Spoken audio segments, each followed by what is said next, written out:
I want to share an idea and see what you think. Right now, we all know AI can be anywhere and everywhere in the writing process. Initial lit review, generating rough drafts, polishing final prose. So writing no longer builds the trust it used to because we don't know who wrote it. This is why I think presenting is quietly becoming the most important career skill AI can't fake. It's not just about trust. I also want to talk about how AI is quietly undermining people's ability to find their voice, develop deep understanding about their own thinking. The development of these critical skills used to be done through writing, but in the future, it'll be done on stages, not pages. Let's talk about that first one. Presenting builds trust in a way writing no longer can. First, the problem with the writing part. It doesn't actually matter if you use AI. I actually think you should use AI because AI makes your writing better. It makes it clearer. It makes it crisper. It makes it easier to understand.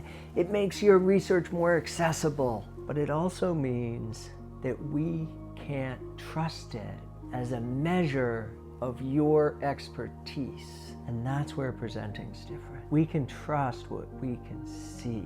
And when you present, we actually see your thinking. If your thinking is muddled, even if you've had AI help you write something, you've had Claude help you write a script, you've had Gamma help you with slides. We see you struggle with the thinking because you're on stage, because it's a high stress event. Because at the end, we ask you questions. We question not only what you said, but we question the implication of it. We bring in something that you haven't thought about yet, and we see how you integrate that or not. And that process of not only seeing you present your work, but seeing how you present that work and seeing how you react when people question you about that work. How do you answer those questions?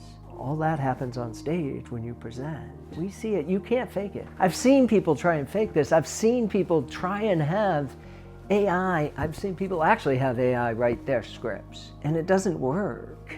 I was at an event. Somebody had AI write a script. It sounded good. They started well, but then things didn't make sense. They slipped on a transition in a way that didn't make sense. They forgot a word that it didn't make sense that they'd forget it. And then they weren't able to answer a question that they should have been able to answer. And the audience, like, I talked to a couple of professor friends afterwards, and we were like, did AI write that? We were like, yeah, I think so, because they didn't know what they should have known had they written it themselves. Had they had the mastery of the material that it would take to write themselves, they would have known. And that all happened live right in front of us. So we knew they didn't have the mastery that it sounded at first like they did, because they were presenting and we could check and we could see. Writing doesn't do that because it gets cleaned up. Another thing happens as well in this presenting space. They just don't sound like themselves.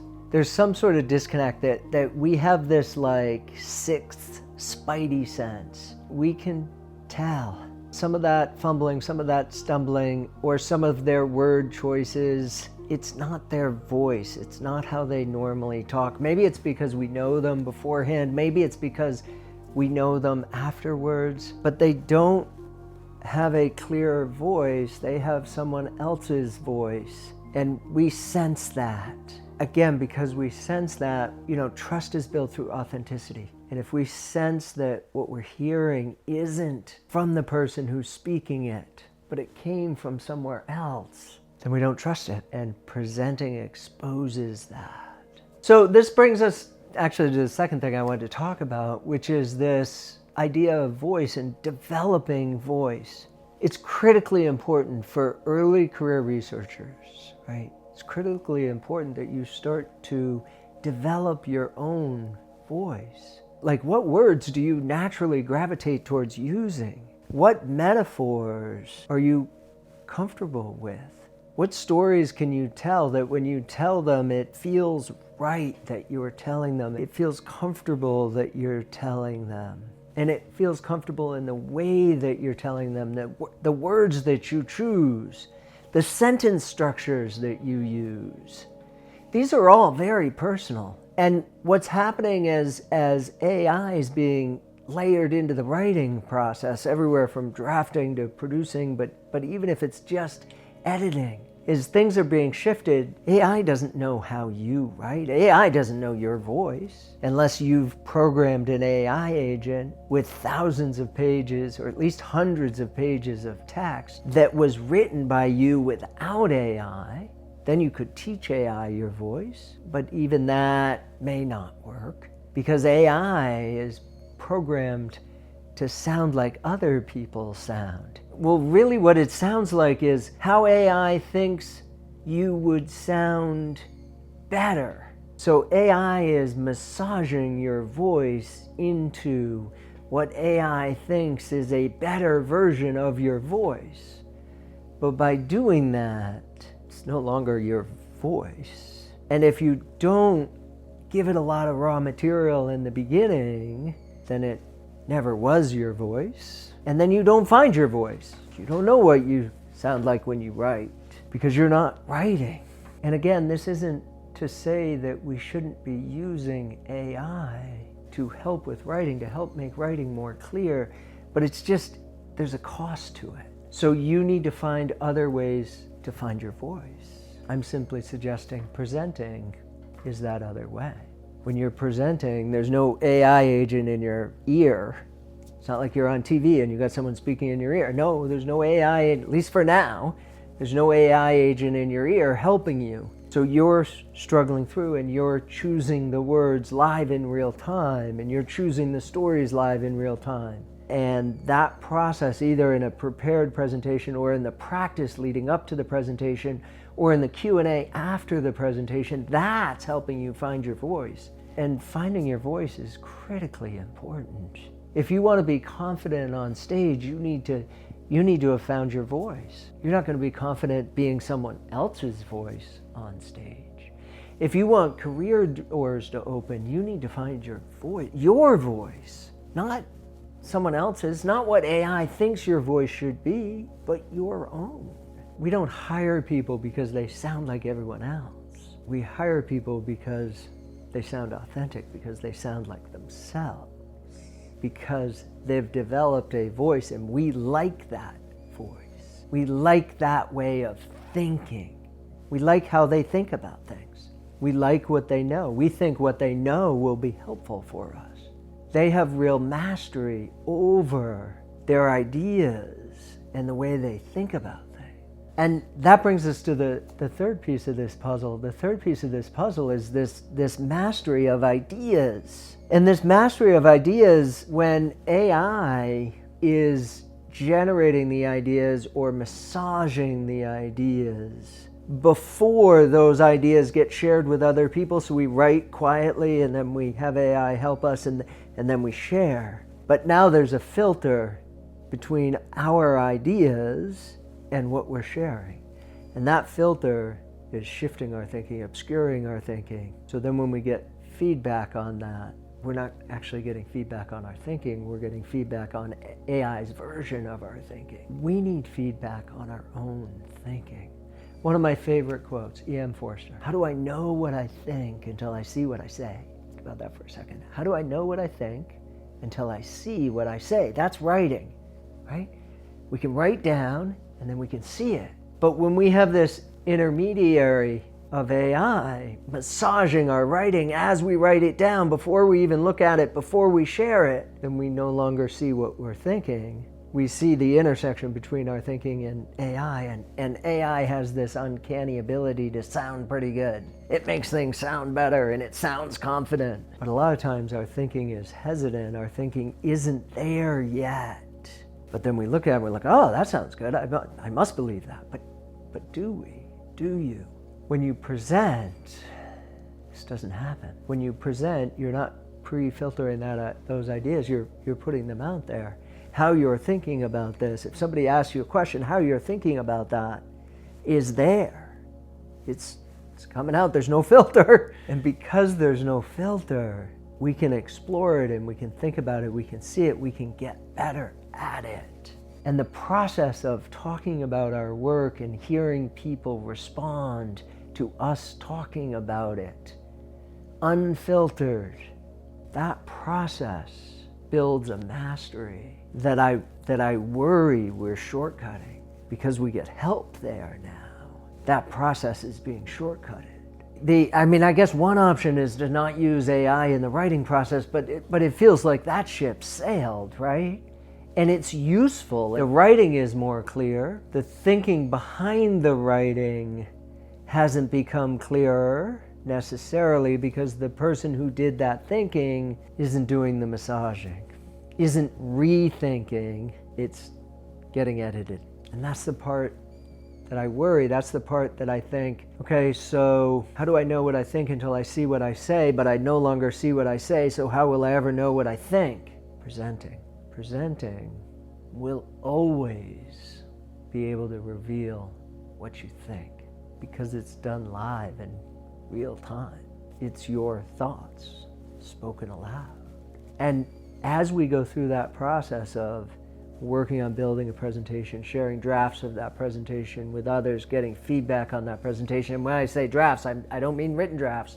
I mean drafts, us talking about our talk, and then us practicing presenting our talk and us getting feedback on that. That, I think, is where an enormous amount of mastery of our own thinking, an enormous amount of clarity can be developed in a way that writing used to do simply isn't going to do in the future because AI is so embedded now in that process. I'll tell you two quick stories here. One is there's some interesting research. I think it's actually in Gallo's book. You see it right here. It might be in a different one. It might actually, you know what? It might be in Anderson's. It's in one of these TED Talk books. And the research is about how the process of talking about your work, process of writing about your work, but these books are old, not anymore. This process of presenting and sharing and thinking and talking and working on your work actually increases the neural synapses, the neural network, the richness and the strength of your actual brain because you keep talking and working in this area. The recent MIT research about reading summaries of information instead of the information itself makes me think that same thing, right?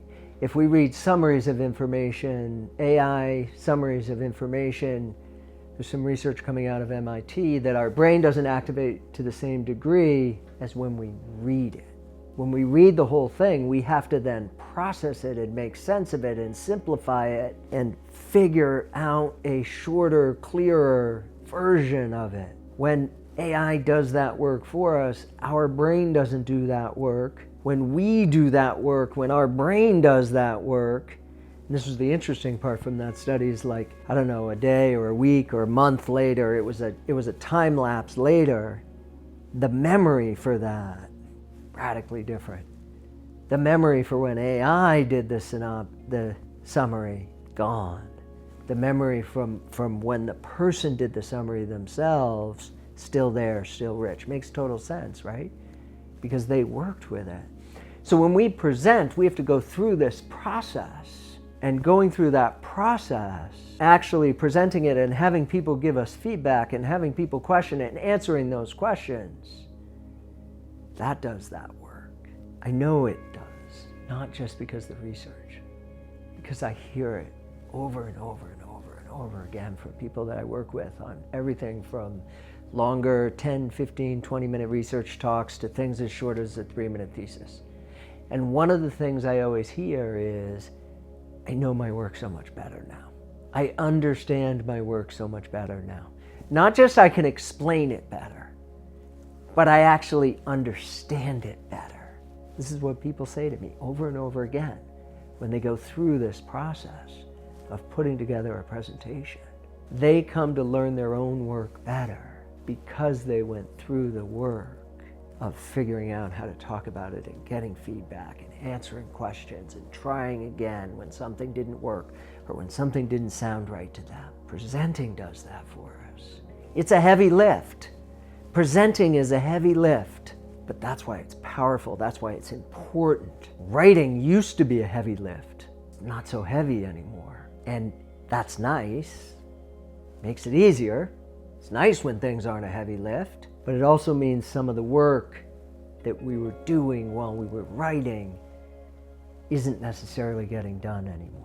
So back to this presenting space, this presenting skill, this presenting muscle. It's you not only learning how to present and be effective while being on stage and be comfortable while being on stage, but it's also you working with your ideas. It's you working your ideas so that you understand them better. And that's really important. So now you know a little bit more about this idea of mine, because AI is helping us all write better. We're all writing more the same. It sounds good, but it obscures some of the flaws in our thinking. It shifts our voice to be something AI thinks it would be better. And because everyone knows it's doing these things, the importance of it is fading. Sure, publication, citation counts, they'll still matter, but we'll trust them less and less.